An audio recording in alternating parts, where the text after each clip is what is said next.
For context, I was about 10 years old at the time, female. Now, story. I was really excited because my grandparents were going away for the weekend and allowed me to watch their house while they were away. Since we lived right across the street from my grandparents' house, my parents said this was fine. Honestly, my parents let me do a lot of things during my childhood that in hindsight, as a now adult myself, I should have never done. I have had my fair share of creepy experiences, but by some miracle, I made it through unscathed. So as any 10-year-old with a sibling, I was excited for some space all to myself. My grandparents didn't leave a key, but instead let the back door unlocked for me. Stupid, I know, but it was a very safe neighborhood, and nothing had ever happened a million times before. And this detail is important, so please keep that in mind. So I make my way across the streets of their house, water the plants, feed the cats, get their mail, and do my house-watching duties. Once they're finished, I decided that I would spend my time there watching some movies and relaxing in the back room of the main floor. Time begins to pass, as it does when you're engrossed in movies, and now it's dark out. I'm ripped out of my movie by knocking at the front door. I'm not worried by this. My grandparents are popular enough and do have friends that sometimes stop by. I figured that if I let the door go unanswered, they'll understand my grandparents are not home, and they'll just leave. The knocking continues, and the doorbell rings 1 or 2 more times, and then it stops. Figuring they must have left, I happily return to my movie. Then, without warning, the knocking continues, but it starts to intensify. The sounds echo through the house, and it sounds like they're actually surrounding me. Whatever calm, relaxed state I was in previously is completely gone, and my gut was telling me something here was wrong. I was confused as to why this person wouldn't just leave if they thought no one was here. My panic was increasing, and my 10-year-old mind was racing trying to figure out what was going on. All the while, the deafening barrage of doorbells and pounding on the door continues incessantly. Then suddenly, without warning, it stops again, and I've never been so grateful for this silence. I decide to summon my bravery and look out the window, hoping I can recognize the car, and realize that it was all just a misunderstanding. I've always been a very paranoid person, and was hoping this was just another unnecessary scare. So first, a little outline of my grandparents' house. It's a 1-floor house with only a front and back door that has a brick walkway leading from front to back. Okay, so there I am, starting to peek through the window to see if I can recognize the car. Instead, I am locked eye to eye with a man I've never seen before in my life. I can only imagine the terror in my eyes. Try to examine this man. His eyes showed nothing. No fear, no surprise, no confusion. They were just completely void of emotion. I was looking to find some kindness or hope, or something to try to ease my fears and tensions. Well, I found quite the opposite of that. Suddenly, his face shifted more determined, and he broke our gaze and just kept walking. My brain was screaming at me that something was very, very wrong. Then it hit me and I realized what my head was trying to tell me. He was going to the back of the house, to the unlocked door. He was trying to find a way to 10-year-old defenseless me, home alone in this empty house. I'm ashamed to admit it, but I froze. Everyone, me included, always talks so much smack in horror movies when the victims freeze when the bad guys come to hurt or kill them. Trust me, I knew I needed to go move, but my body just wouldn't allow it. To say my mind was moving 1,000,000 miles a minute would be putting it lightly. What do I do? Do I call the cops? Do I run and hide? Do I run to my house? All the time telling myself every second that I waste is another second closer to him getting inside. Finally, after being angry at myself for wasting this precious time, now with tears streaming down my face, grabbed the cordless phone, this was back in the early 2000s, and run into the bathroom and locked the door. In the back of my head the whole time, knowing and hoping this could all still be a misunderstanding. I really didn't want to call the police. I didn't want them to come and for everything to be fine, and I waste everyone's time and just look stupid. It was wildly confusing. And not to mention I was and am a very shy person. Needless to say, I knew I needed help diffusing the situation, so, as the child that I was, I called my mom. At this point I was truly hysterical, barely able to breathe, let alone get out words. Somehow, she was able to understand that I was at Grandma's and there was a strange man walking around the back of the house. In a stern, almost angry voice, she just said that I'll be right there, and hung up. I clutched the phone like my life depended on it, and crouched in the corner of the bathroom waiting for the man to come in and do God knows what. I felt like I waited for hours as I gasped for air in between deep, fearful cries. The silence is broken by the sound of the back door opening, and with it my stomach dropped.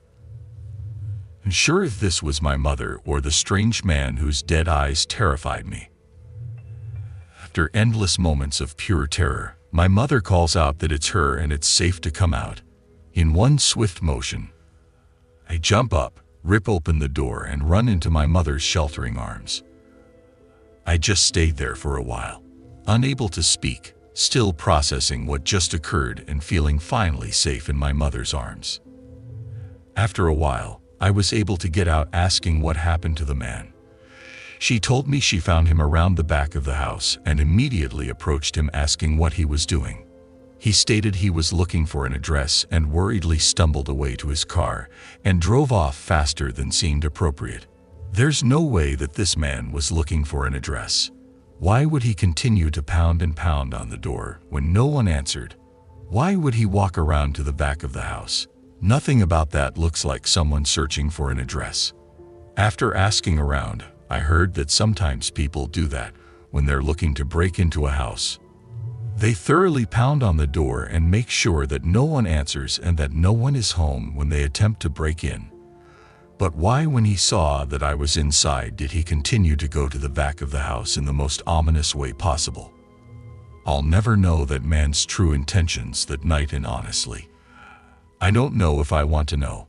Thankfully, we never saw him again, and no, the police were never called, not to my knowledge anyway.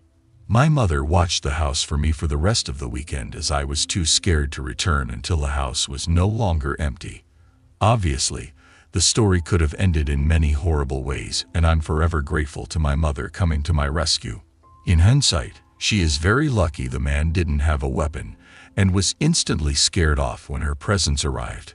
This story may not sound like much to you, but to someone who was already paranoid and afraid of most people and things, it was enough to shake me to my core. I still, 15 years later, have irrational fears that haunt me some days and nights, and I'll always be haunted by those dead, empty eyes.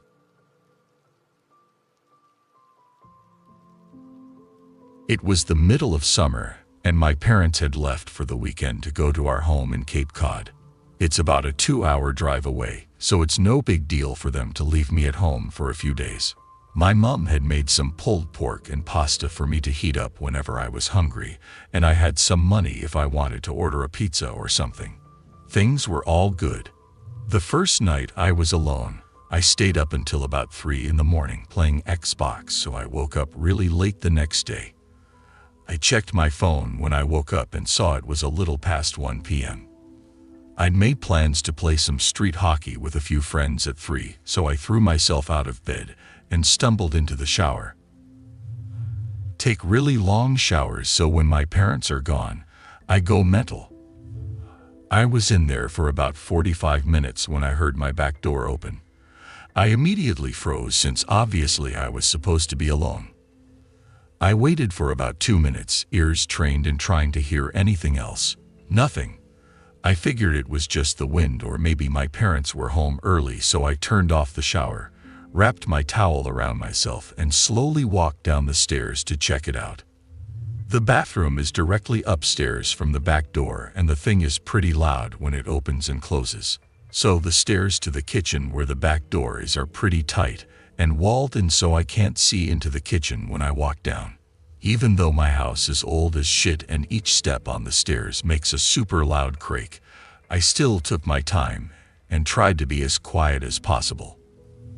I probably took 45 seconds walking down all of the 12 stairs. When I get to the second to last stair, right before I could see around the corner into the kitchen, I take a little breath to compose myself. In my mind, I knew I was being stupid. There obviously wasn't anyone in the kitchen. There's no way I wouldn't have already heard another noise, and there's no reason for them to still be in the kitchen, even if there were burglars or something in the house. After sort of mentally chastising myself for being such a wuss, I sort of chuckled to myself for being so stupid, and just normally walked the last 2 stairs and turned the corner into the kitchen. Standing about 2 feet away from me in the middle of the kitchen is a man staring straight at me, perfectly still with a massive smile across his face. He's just staring at me.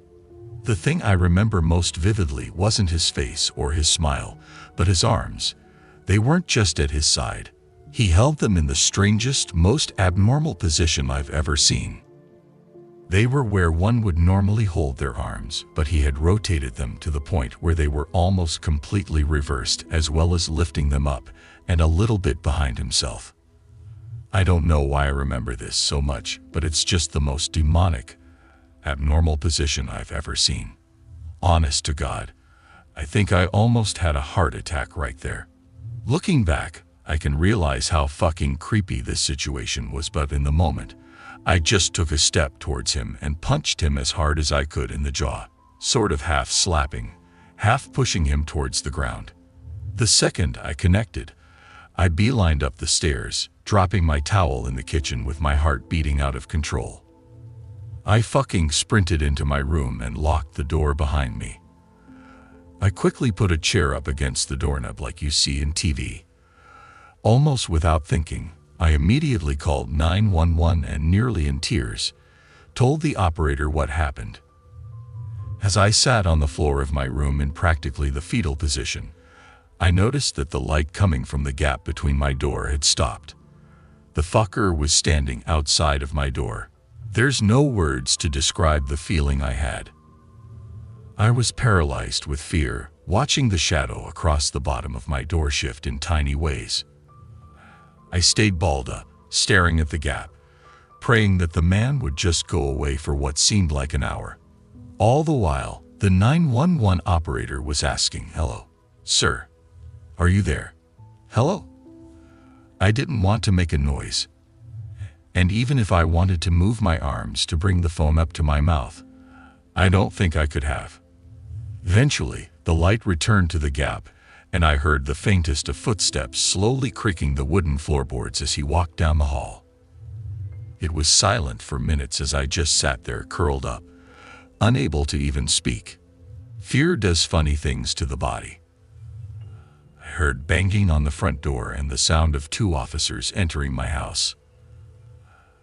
Finally felt safe, and I opened up the door to the 2 of them standing there. I almost cried. Nowadays, my parents never leave me home alone, thank God, and I check every lock on the house before going to bed. I still get nightmares occasionally, and my heart starts racing whenever I see someone standing still. But I'm doing all right. Even working with sketch artists and a few lineups, the police never found whoever the fuck was in my house. That sends shivers down my spine every time I look outside, half expecting to see him standing across the street, smiling under a lamppost.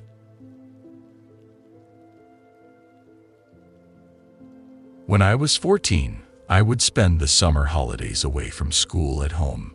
In the small village I lived in, this meant I mainly spent my days on my own, just watching TV and playing The Sims. My parents were generally out of the house from 8 a.m. until 5 p.m. I was raised to never answer the door to strangers. However, my favorite spot in the living room was right next to the window, so I could always see people on the street, and in turn, they could see me. One day, I was sat watching daytime TV when I noticed a man walking down our street. as our street has a dead end. I normally recognize everyone who walks down it, but I'd certainly never seen this guy before. He was tall, thin, and unshaven. He was wearing a hooded jumper with the hood up and his sleeves rolled up as well, revealing tattoos on his arms. He was carrying a large duffel bag and was looking closely at each house he passed. As I was sat there watching him, I was clearly in full view. He started to pass our house, and when he saw me, he smiled and started walking up our short drive. He came up to our front door and knocked.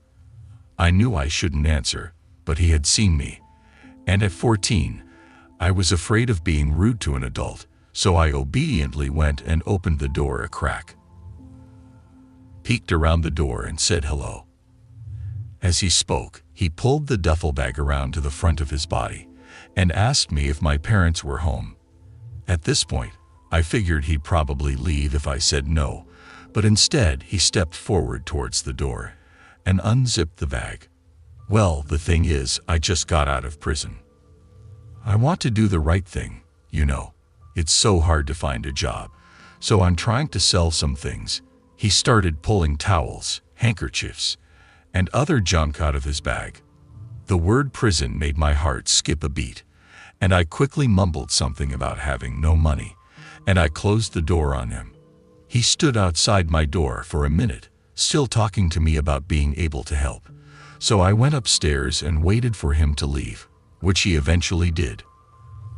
I soon settled back down to watching the TV and forgot all about the encounter. At 5 p.m., my parents came home and they took the TV, so I went up to my room. A little while later, there was a knock at the door. I came onto the landing and peered down as my mom answered. 2 police officers were stood there on the step. They asked if anyone had come by that day. My mom said no one had, and that's when I remembered my visitor from earlier. I came down the stairs and said that actually someone had called by. Seeing as I was young, the 2 police officers asked to come inside and talk to me. They asked me to describe the man and the conversation I had with him.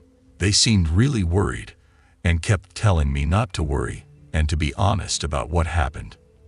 Once I told them everything, they asked to speak to my parents on their own, and then they thanked me and left.